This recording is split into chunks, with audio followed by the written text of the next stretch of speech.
Thank you so much to all of you for coming today, and I'd like to welcome you all to the University of Winnipeg, and there's lots of students here as well, so thank you very much for coming. And I just wanted again to welcome you and acknowledge that the university is situated on Treaty 1 land in the heart of the Métis Nation. My name's Claire, and I am the director of the Masters in Development Practice program here. I see some familiar faces from some of the other lectures with Dr. Kettner, so that's wonderful. The Masters in Development Practice program here is focused on Indigenous development, and this is a 4-part lecture series that we're hosting together with the CN Indigenous Resource Centre. And we're very pleased to have Dr. Joel Kettner, who is a senior fellow with the MDP program and teaching on health and sustainable development in the program, coming up 2 years now. So we're very pleased to have him here for this lecture. In the first week, he unpacked what the meaning of public health was. Last week he talked about the priorities for prevention in Manitoba, and today he's going to be talking about how do we deal with threats if we don't know them or we can't see them. And the last talk will be next week on Tuesday in the evening at 7:30. So I'd encourage you to come back for that one. And just so that you know, we are recording this session, and all of the talks will be up on the website, so you can access those at your leisure once they're up. Thanks to all of you who put in a lot of work to make this happen. And I'd now like to ask Dr. Jamie Cedro to come up. She's a beloved professor in the MDP program to introduce Dr. Kettner. Thank you. Okay, thanks, Claire. What is public health and who needs it today? What are the biggest priorities for disease prevention in Manitoba, and what can be done to prevent our biggest health threats, whether we see them or not? Is public health a biological or a social science? What is the relationship between health status, social determinants of health, and sustainable development? Where does public health end, and where does politics begin? These are some of the questions that will be addressed in this 4-part series delivered by Dr. Joel Kettner, visiting professor and senior fellow in the University of Winnipeg's Masters of Development Practice program. Public health and sustainable development are 2 subjects of great interest to the University of Winnipeg and the communities that we serve. All of our faculties and many of our faculty members are engaged in teaching and research in one or both of these fields. The University of Winnipeg is deeply committed to promoting a healthy campus for our students and staff. In addition to our new Recplex, we will be renovating the Duckworth Centre to house a new health and wellness centre. Dr. Kettner has been very helpful in providing his expertise and advice to these plans, and is a member of our newly formed Healthy Campus Advisory Committee. Sustainable development and the MDP program that Claire has just mentioned is about human and socio-ecological well-being, that is, enabling people to lead healthy and productive lives in a clean environment without compromising the ability of future generations to meet their own needs. Likewise, we must understand health as a state of physical, mental, and social well-being, and not merely the absence of disease or infirmity. From a global perspective, Canadians are amongst the healthiest people in the world, but it is also true that some groups in Canada are not as healthy as others. For example, in Manitoba, despite our insured and hospital care programs, there are significant inequalities in health status associated with racial, gender, socioeconomic and geographic factors, and Dr. Kettner will explore how we can examine the related roles and opportunities of public health and social development in tackling these big issues such as poor health status, poverty, and illiteracy within Manitoba and within and between countries. Dr. Kettner has asked me to bypass the introduction of his numerous qualifications. It sounds a bit like a eulogy anyways, so I will leave that aside, and I'll ask Dr. Kettner to come up. Yeah, oh yes. This is a presentation that's happening on Friday at the University of Manitoba that's being co-organized by multiple people, including Dr. Kettner and I. We're bringing in Dr. Janet Smiley to talk about community-driven health services with a specific focus on her work in Toronto. Thank you. Welcome, everybody. Thank you for coming or coming back. So this is the third topic. Can we prevent the threats that we do not see or know? So this is what we're going to do today. I've already welcomed you back, so that's taken care of. We're going to do a very quick review of the first 2 lectures, and then we're going to talk about what is a public health threat, What threats do we see or know, and which do we not? And what can we do to prevent these threats? And then I hope we'll have some time for discussion. I've got quite a few slides today, which will be available, so don't worry about the details on them, and try to get the gist of the points that I'm going to bring out. Okay, so for those of you who were at the first one, you'll remember that the way you know what public health is, remember the P's of public health. It's about prevention, first and foremost. It's a population approach to prevention. It has a very broad and deep perspective, including the future, and that it must be done in partnership with everyone in society. And it has quite a bit of power, whether it's in the legal jurisdiction of public health acts or the empowerment of people to change the conditions in which they live. So, people have called public health a concept, a movement, a job, a shared responsibility, a shared opportunity. Who needs public health? We asked that question. The answer was quite simple. We all need it, some of us more than others. And we talked about some of the factors related to that. Last week we talked about Manitoba's profile, and in the end I said I thought if I had to pick 5 big problems to think about, they were first and foremost the significant inequalities in our health status by race, income, geography, the readiness to learn of our children, increasing alcohol and other substance abuse and the widespread effects on health, the concerns about inactivity and overweight, and the rising rates of chronic diseases, partly associated with our success in living longer. The answer, more health services? Probably not. Better, more appropriate primary care? Probably. But mostly dealing with the underlying causes of our major health problems and our health inequalities. So I'm going to spend more time talking about that today, because when we talk about public health threats, we need to understand how to be ready for all threats, especially ones that we don't know that they're coming, or ones that we already have that we may not see on a day-to-day basis. So what is a public health threat? Well, for one thing, it should have serious consequences if we consider it a threat. And in public health, we think of premature death or disability as the 2 most important consequences. It should have the potential to affect many people, to disrupt society. That can happen either because of the actual threat itself or a perceived threat. During the pandemic influenza, we were concerned that an overreaction or an unwarranted fear of the pandemic influenza could cause more trouble by frightening people about going to work or about going to school or carrying on everyday life. And public health threats are usually threats which come about from everyday life and everyday exposures. They should also have potential for preventive measure. So the kind of cataclysmic or apocalyptic possibility of a huge meteor striking the Earth would meet some of these qualities, some of these characteristics. But as a public health doctor, it was not on my radar screen, probably because of the last point of our lack of potential for preventive measures. Well, when I started working as a chief medical officer of health, these were the public health threats that got my attention in the beginning of the 21st century. And I mentioned these at an earlier lecture, so I won't spend a lot of time on them. But we had a death from a mouse, hantavirus. A lot of concern about that because lots of mice in Manitoba. The Walkerton drinking water deaths, of which there were 11, was a huge story and had huge consequences across the country to review the safety of our drinking water.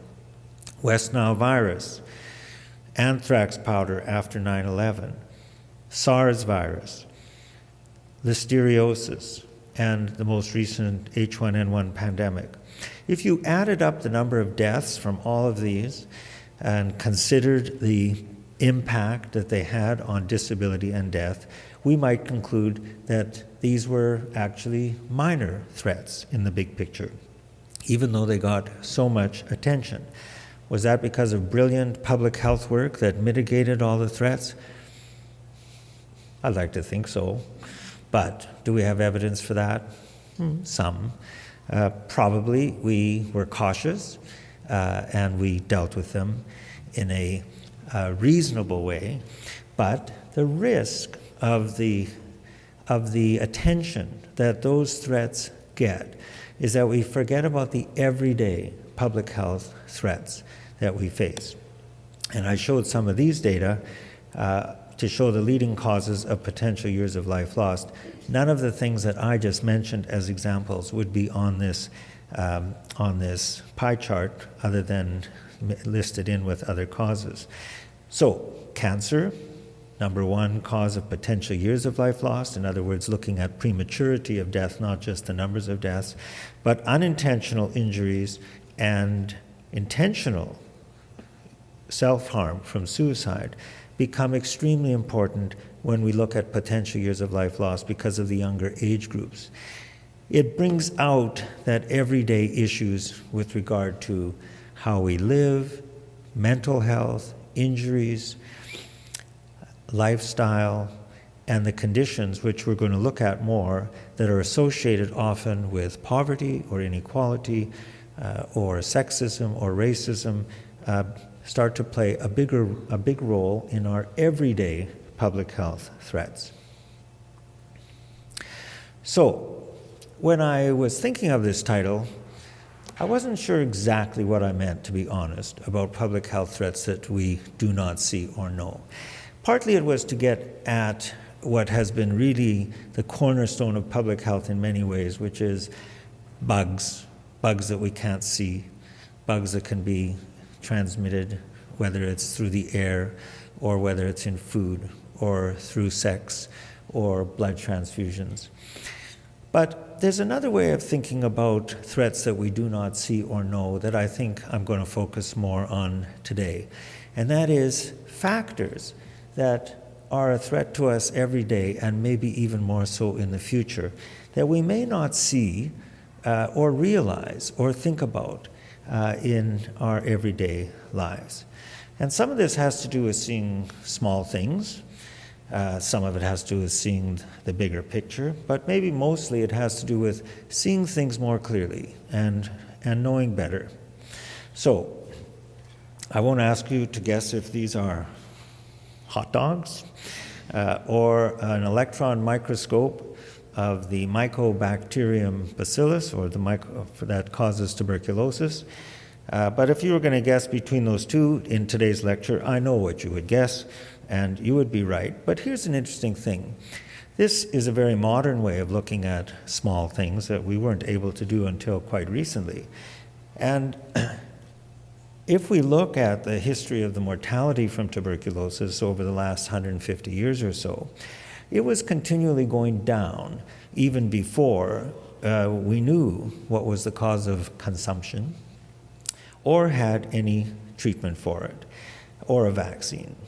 So I think this is an example of how we may not need to know or see or be ready for small bugs that threaten us if there's other things that are happening in society and with people with regard to their resilience, their immunity, their living conditions, and their general underlying health, which most people believe is why the tuberculosis mortality rate continued to drop so significantly. And although we have some problems with it in some places where we see the risk factors higher, the fact is that we are probably all exposed to this bacillus from time to time, and it's got to do more with our immune systems and our ability to respond that determines whether we get an active infection from of tuberculosis, and that's true of many other types of infections. So if we stand back and look at the bigger picture, of course, the issue that increasingly is of interest to public health is the question of climate change. So is this a threat that we can see? Well, clearly from this year's winter, nobody would feel that they've either seen or felt climate change coming in the direction that we expected to, which is global warming. So we really need to use other methods to learn, understand, see, and know about these kinds of threats. And I won't go into a lot of detail about climate change, but it is considered by many the next important public health threat for the world as a whole. And that has to do with impact on access to water, impact on agriculture, impact on insect populations, and flooding and droughts, all of which have potential huge effects on health outcomes. And as will be a bit of a pattern in today's talk, something else that may not be obviously seen or known is that if we look at the emissions of greenhouse gases around the world, we see that there's quite a difference in where those come from. North America contributing a lot, Africa contributing quite a few. But if we look at the estimates of per capita mortality that will happen from climate change if it's not dealt with, much less impact on the places that produce green gases, much more impact on those that don't. So a sobering thought, I think, in terms of cause of the problem, nature of the problem, impact of the problem, and perhaps motivation to solve the problem. So, seeing clearer and better from a public health point of view, we need to bring more science more clearly, I think, to the understanding of people in their everyday lives. And there's some very good examples of, I think, some important understandings which can help us see and know what perhaps are the most important public health threats today and in the immediate future. So Professor Michael Marmot and others in Britain did this very important study looking at civil servants in Britain. The Whitehall study compared people in different classes and job categories and looked at risk for serious heart disease outcomes and tried to explain these differences, that the highest administrative levels as a baseline, twice that for the professionals, 3 times that for people in clerical, 4 times that for people in other jobs. Much of this was explained by differences in lifestyle and things like smoking and underlying health status, but the white part of the bar is that which was not explained, leading to hypotheses that social factors, psychological factors, relationship to the workplace, social status, income, all of these things which were different had a direct impact in and of themselves. We see this in many other analyses, and this is looking at some Manitoba data where we knew that the rate for severe disease was higher in First Nations people in Manitoba. When we looked at how to explain that and looked at underlying risk factors, there was still a 60% increase that was not explained by these other comorbidities that we know are associated with severe disease and influenza, raising the hypothesis that racial status and all of the impacts of that in today's society are factors in and of themselves for differences. Okay, I'm not expecting you to make out any of the details of this, and I'm not an expert in this area, but I believe that it's this kind of work that is going to turn out to probably be the most important science that is going to help us understand differentials in health status and inequalities and inequities in health. Because what this is about is our increasing understanding of the relationship between the brain and the immune system, so that mental health, stress, and other factors are what impact on our ability to resist and to be resilient to infection and other health problems.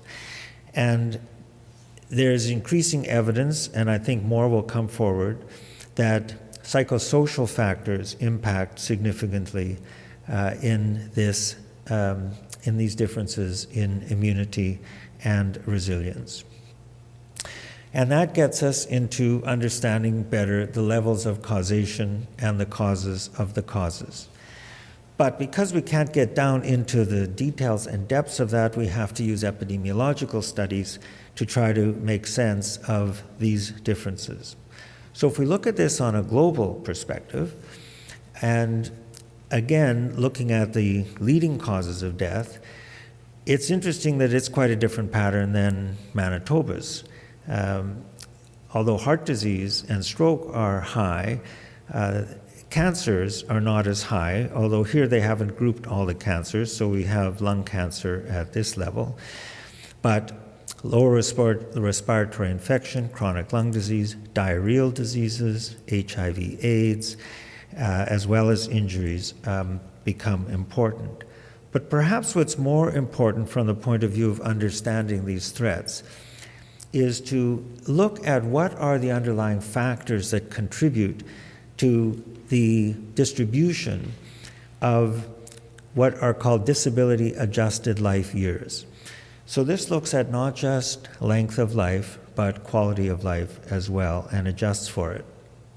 And if we look at this analysis, comparing high-income countries in the dark blue, middle-income countries in the light blue, and low-income countries, we see, for example, that the biggest contributor overall on a global scale to disability-adjusted life years is childhood malnutrition or underweight, followed by unsafe sex, followed by alcohol use, followed by unsafe water, sanitation, and hygiene, and then many other things that we would think of more in Manitoba: high blood pressure, tobacco use, suboptimal breastfeeding.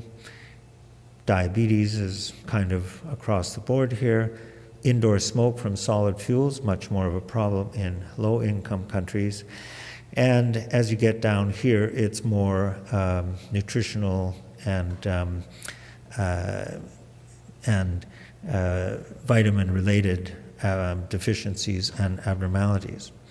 So when we look at this level, it starts to ask the question about what are the underlying conditions that lead to those intermediate conditions that impact on the disease, death, and disability statistics.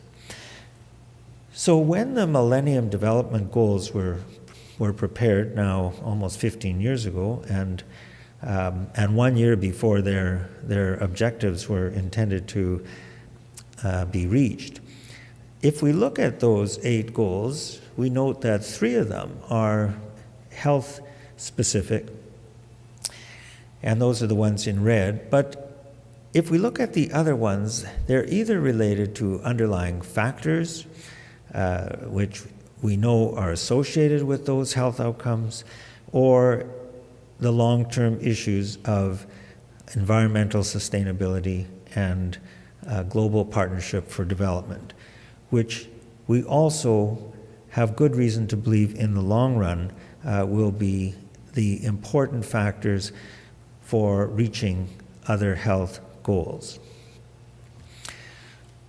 Now, if the goals had been met as they were specified as objectives and targets, then by next year we would have seen 500 million people freed from extreme poverty, 300 million freed from hunger, significant improvements in child health and reduction of childhood mortality and maternal mortality. Where are we at? As of last year, some progress in some. I'm not going to go into details, but we are still in this situation in the world that 1 in 8 people still go to bed hungry, 1 in 6 under the age of 5 are underweight, and 1 in 4 are growing at a stunted rate. 7% of children under the age of 5 are now overweight, and that's a malnutrition-related factor. And that of those, 1/4 live in sub-Saharan Africa, the place of least progress. So, let's have a look at what are the factors that might be contributing to these problems. This is a typical picture of looking at income and life expectancy, a very steep curve in low-income countries, and then a fairly flatter part for countries where the national income per person is higher. But there's some new information arising, which I think is going to turn out to be quite important. Have I been flickering this the whole time? And that is a concept that's been written quite well in a book that's quite available for the lay public called The Spirit Level. That's, British use that term for a, what do we call it here? When you're trying to get a level right, when you're balancing a picture? A level, yeah, that's right. And I use them, so I don't want you to think that I don't, but yeah, in Britain they call it a spirit level because of the liquid that's in it and the bubble. So, what's interesting, I think, about this work, and it can be criticized scientifically because it's more hypothesis generating. The way the data is collected, it's associative data, it's not experimental, and all of those things. But although there's a big difference between poor countries and rich countries when it comes to life expectancy and other health measures, if you look at the countries where, which we would call the rich countries, there is not that much difference in the actual national income per person. Although within a country, those gradients are almost always present. This is some data in Britain looking at different electoral wards by census data and deprivation score. Pretty steady gradient across the deprivation score. But this is the kind of data that the report goes into, which I think is going to be increasingly important. And that is that if you look at an index that takes into account life expectancy, literacy, infant mortality, homicides, imprisonments, teenage births, trust, obesity, mental illness, including drug and alcohol addictions, and social mobility, that there seems to be a pretty close correlation with the degree of income inequality within the country. In other words, the spread between rich and poor, and how those differences are distributed. And they, in this book and in other research, look at many measures which demonstrate this. Well, how big a difference is there in the countries that are more similar to ours? And if we just look at quintiles, the lowest and the poorest and the richest 20%, that ranges from 3.4 in Japan to 8.5 in the US. And Canada is somewhere in the middle there at 5.6. Of course, as you break this down into deciles, then the differences become quite a bit bigger. And if you talk about the top 1% compared to the lowest 1%, of course, these ratios become quite enormous. But the important thing here is, I think, an increasing belief that inequalities in and of themselves, perception of inequalities, in other words, not just the material difference, but the social, psychological aspects of living in a society where there are large differences between people who have and have not. We're getting more and more data now about those impacts on health. And part of that is what led to the United Nations commissioning a social determinants of health analysis, which I'm going to spend a few minutes on now. And how are we doing for time? It's 1 o'clock, so we got, okay, good.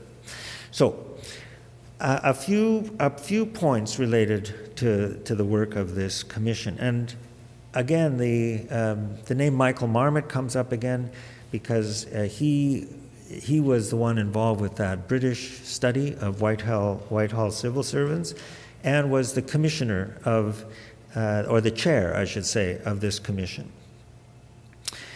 Now, we were looking at gradient data before.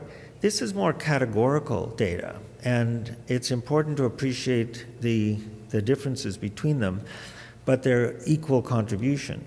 So if you look here in Brazil, this is data that looks at infant mortality rate as its relationship to the education of the mother, and I think highlights the relationship between social determinants and health outcomes and sustainable development and health outcomes. And here the racial breakdown is between black, mulatto, dark, and white, and then these other categories, the dark is black, and then mulatto and dark and white, and then across from no years of schooling up to 8. And there's not only a relationship with each, but you can see that there's a combined effect as well. So what does that mean? It means that there's other explanations besides the low schooling in terms of race that impact on infant mortality. And this led to this, this kind of data led to this approach to social determinants of health, which is that, of course, there are age and sex and hereditary factors, and then there's lifestyle, and then there's social and community level of networks. But all of these are influenced by these social determinants of health, from agriculture to education to the work environment, employment, water and sanitation, healthcare services, and housing. And then this outer level has to do with the general socioeconomic, cultural, and environmental conditions, the structural elements of society. So the commission concluded that there was a direct correlation with social determinants of health and health outcomes, that most of the differences in health status were explained by the differences in these determinants, that these determinants are associated with health behaviors in a direct way, and that they interact with each other to affect health. So a fairly complex slide, which I'm not going to take you through in detail, but to show that the socioeconomic political context is what underlies the distribution of determinants of health and the impacts that they have on behaviors, psychological factors, and material circumstances, which are the more proximate determinants. So that's the concept, from structural determinants through to intermediate determinants to proximal determinants and outcomes. So that the framework for action based on this, so now we're talking about what can be done about these threats that we are increasingly able to see and know, is, first of all, to deal with the underlying reasons for this stratification and this distribution or maldistribution of the determinants of health. Then, and that's at a globalization or national or environmental level. The next level is to deal with the exposures of disadvantaged people to health damaging factors. So that's getting at housing, water, but also outreach efforts to improve education, child support, etc. And the next level is how to reduce the vulnerabilities of disadvantaged people. And this can be done at a community level, and again, involves supports. But the last level is how to reduce unequal consequences, and that's where health care systems, social systems come into play.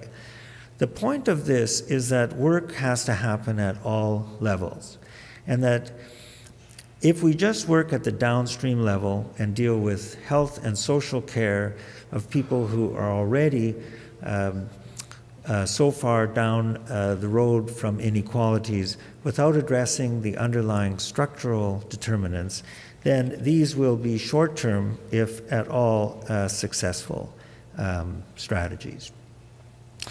So the Commission divided up their recommendations into 3 areas: improving daily conditions, tackling the inequitable distribution of power, money, and resources, and measuring and understanding the problem to assess the impact of action. And I think to save time for questions, I'm not going to go into the details of these, many of these that I've mentioned. I might pick out a few highlights: early child development being a very important example of improving daily conditions, issues related to workplace health and safety, education, etc.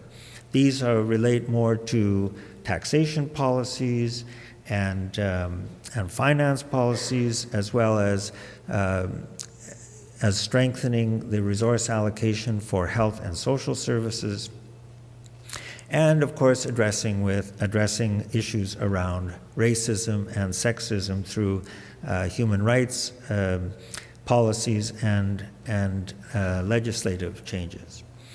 And then the ability to measure health outcomes is quite variable around the world. So in some countries, even registration of children at birth is incomplete, quite significantly so. And the importance of more measurement and more accountability for progress in these outcomes and the analysis of them is part of the 3rd strategy. And the report gives examples: Sweden establishing a set of goals and having an all-of-government policies in which health outcomes are measured from all policies. Cuba, with its emphasis on community-level polyclinics integrated with the social, economic, and educational activities in the community. New Zealand making it a priority to reduce inequities between its Aboriginal population and the rest of New Zealanders. Thailand with an example of a new universal healthcare coverage system with primary healthcare approach, and Brazil doing a similar thing. So, are these really things that we did not see or know? Well, I guess in truth, we've seen and known many of these issues for some time. And in fact, you can go back 30 years to the Ottawa Charter for Health, which said these are the prerequisites for health, and those really haven't changed. An approach that I like to talk about is a settings approach, where we think about how is life lived out every day in our everyday settings. The social environment, the physical environment, and how we structure our lives. And this is a favorite slide to show that if we don't integrate everyday healthy living into our everyday lives, then we have to go out of our way to special opportunities which often cost money and are not accessible to get our healthy living in.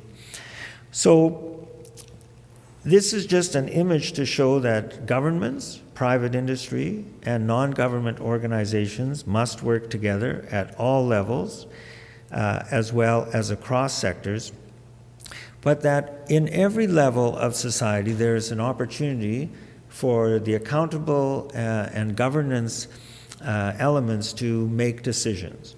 So, although we don't have building codes that encourage us to have stairways that are open and encourage walking, and more in modern buildings you can't find the stairs, this is an example of the University of Winnipeg's open stairway at the Richardson Science Building, which invites people to get exercise and to walk. And there are many other examples of making those opportunities available in everyday life. But you could say that's really icing on the cake for those of us who are most privileged. So I want to end with a quick story of a Manitoban named Len Syme, who became a famous epidemiologist in California with a very big study on multiple risk factors to reduce heart disease. And he speaks now about the fact that he thinks largely this was a waste of time, that he thought that all the work to change people's behaviors without changing the underlying determinants of health, it was not going to really make a difference in the long run. And he tells this story about a small research project that he did in the poorest part of Los Angeles, where they got a small grant to see what they could find out about why there was such high rates of HIV, AIDS, substance abuse, suicide, homicide, and they did a survey. And they asked people the usual questions about how they live, et cetera, et cetera. But someone thought to ask a question that hadn't been asked before, which is, how long do you expect to live? So this was a survey done of teenagers in their early teens, and the average was 20 years of age. And when they looked at the data, it made them rethink their whole strategy. So why would you go and work with these people to quit smoking or quit drinking or get off drug habits, et cetera, if their level of hope for the future was so low and so small because of their experiences or what they had observed of their parents and their uncles and their friends. So I found this quite a compelling story and a compelling fact. How do we measure hope? How do we integrate it into these other observations about inequities, inequalities? I think is something that is going to take more science. There's going to be more to see and more to know. But it is amongst many other things what I think we need to understand better if we're going to deal with today's public health threats and those of the future. So I'll end there and take questions. Thank you.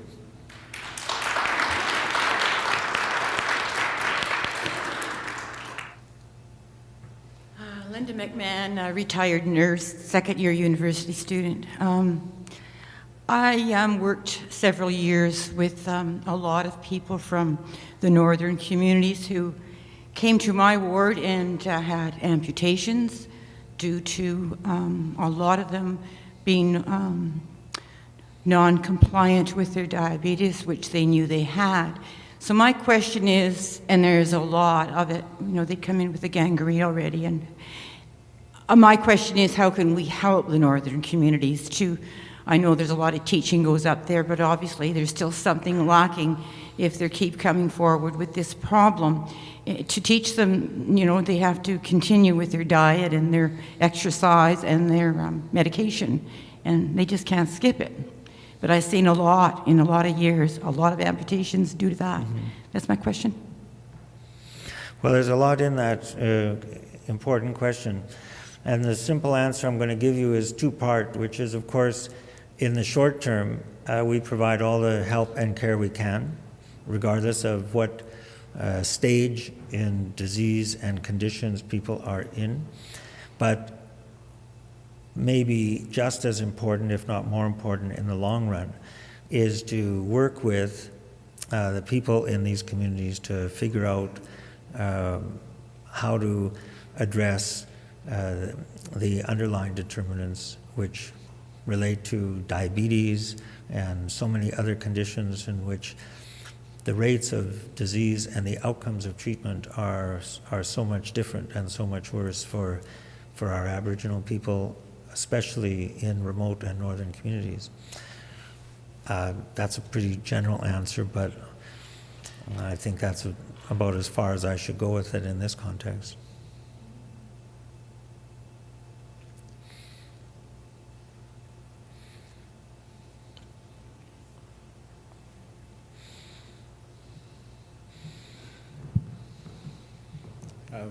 Hi, Dr. Kettner.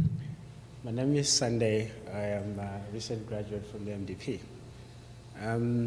My question is, I have two questions. One probably very easy for you to answer, and the other one I'm not sure myself. But one is on malaria.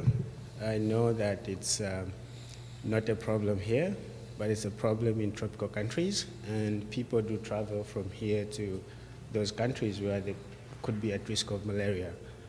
But one surprising thing is that I have talked to people who are, some of them in the medical field, and also others who are just citizens, and there seems to be very little, or not so much knowledge about that particular disease, or misconceptions, I should say, that I've heard here. So I'm wondering just how much of malaria education is out here to people who are supposed to help others that are traveling to those areas, including myself. When I was going out to Guyana, I needed some malaria treatment, but You're talking about travelers traveling to places where they could be at risk of malaria, but they come from here. And the other question is on, I recently had a conversation with someone who said they worked in the pharmaceutical industry on vaccinations. And so I just wanted you to comment on the effectiveness of vaccinations against yellow fever, and which are public health issues, yellow fever and hepatitis. Thank you. So the first question, I think, was how do you educate or find out what are appropriate measures to take when traveling to a country that has malaria, or perhaps other travel-related illnesses? And again, the short answer is that there are services available. There's information online. There's travel clinics in Winnipeg that are quite expert in what are the appropriate measures, not just medicines and vaccines, but safety measures like netting and other things for prevention. I think part of your question implied that many people may not know this when they travel, so perhaps we need to do a better job of educating people, and there's probably other ways to do that when people book their travel, etc., that could be looked into. Your other question about vaccines. So I'm not sure exactly what your question is about vaccines, but there are many vaccines available for travelers, yellow fever, Japanese encephalitis, etc., which are considered quite effective. The issue is that there's only certain places where you need to use those vaccines. There's some countries that require vaccines, regardless of whether there's a significant risk in that country. Dr. Kettner. Dr. Pelletier. I'm Julie Pelletier from Indigenous Studies. One of the things that strikes me about public health folks like you is that because you will identify these social determinants of health as having to do with power and other differences like that, this may make you unpopular in certain venues. So I'm taking it in a different direction. How do public health officials get their voices heard, right? When you are sometimes making statements that will go against a province or a national government or even a local government in relationship to, okay, we have problem X, there can be the tendency to blame the victim, and to have a public health official say, you know what, we need to look at, more than the biomedical model. Yeah, the germs matter, yes, but there's more to it than that. So how does that work? How do you get your voice heard? So you've asked a question that I'm going to try to address in my next talk a week from now. So I'll put a plug in for that. He paid me to do this, by the way. But I'll bet because you've asked the question here now, I'll give you a short answer, again, the time constraint. First of all, it depends what hat, the public health specialist, physician is wearing. But regardless of the hat, I think that it's very important for public health professionals to draw the line between what is their expertise and what is the accountability or responsibility of others, politicians, representing the public, etc. So I always saw my job when I was working for government, and I think I would still say it today, is to do what a doctor does, which is try to make a diagnosis, try to explain the causes, the risk factors, options for managing it. But just like a patient gets to decide, are they going to take the treatment or, are they going to do something else? Governments get to decide, can they afford to do this? Is this a priority for its public? What I really hope for as we go forward is more transparency, less defensiveness, more accountability in recognition of those differences in roles and decisions. So it's not the end of the world if a public health doctor says, these are some important problems that I think we should try to address. And the government says, well, thank you, doctor, but we have some other priorities we're going to deal with now, so we're going to put that just on the back shelf for the moment.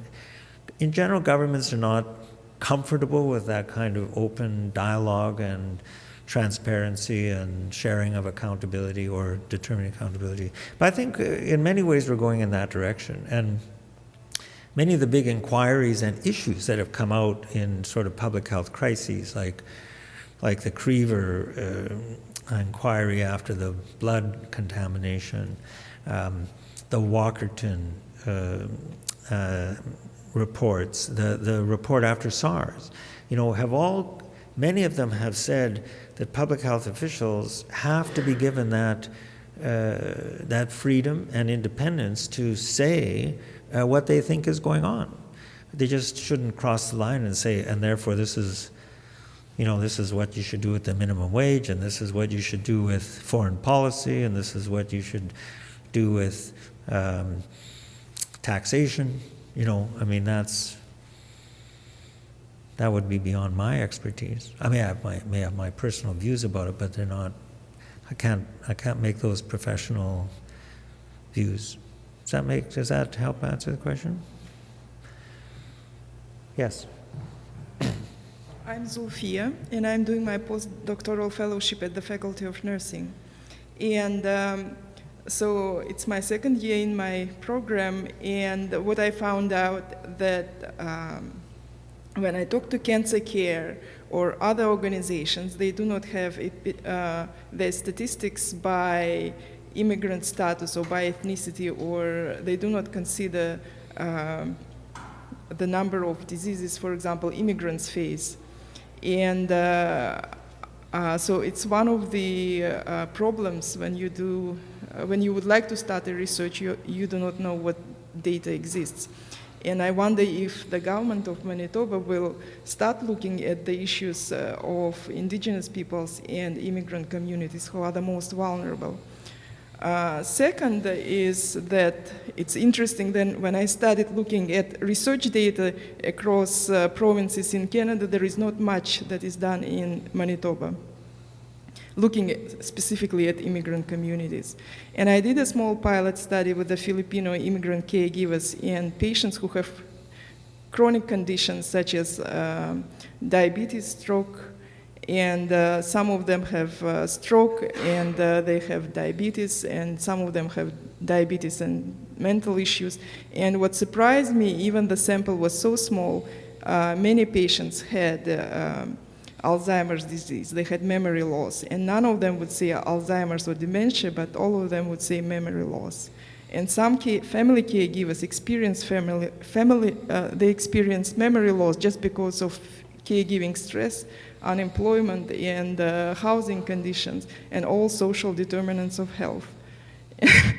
So and also poor quality of care in hospitals like Health Science Center, but surprisingly, they said that services in community health centers, community hospitals are much better than in health science.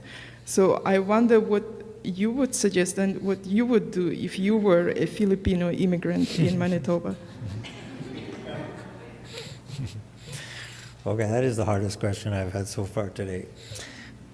So I think there's several points, and I'll take the prerogative of choosing the question I like the best to answer, which is a better understanding of the health status and health issues of our new Manitobans. Manitoba is increasingly a province of immigrants. The two growing populations in Manitoba are our Indigenous population and our new immigrants, creating a more diverse, rich, and I think wonderful future for our province. Having said that, it does create a number of issues of need and appropriate service for people with different cultural backgrounds and different social and economic circumstances.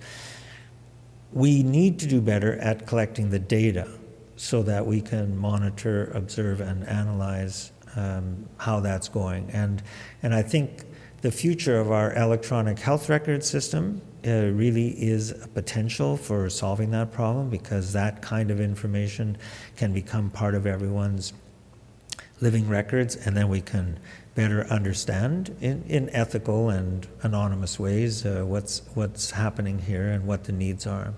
So we have a ways to go there. I don't think we understand it or have the data well enough to understand it. So I would call it a public health threat that we don't see or know well enough. We need to find better ways to see it and to understand it.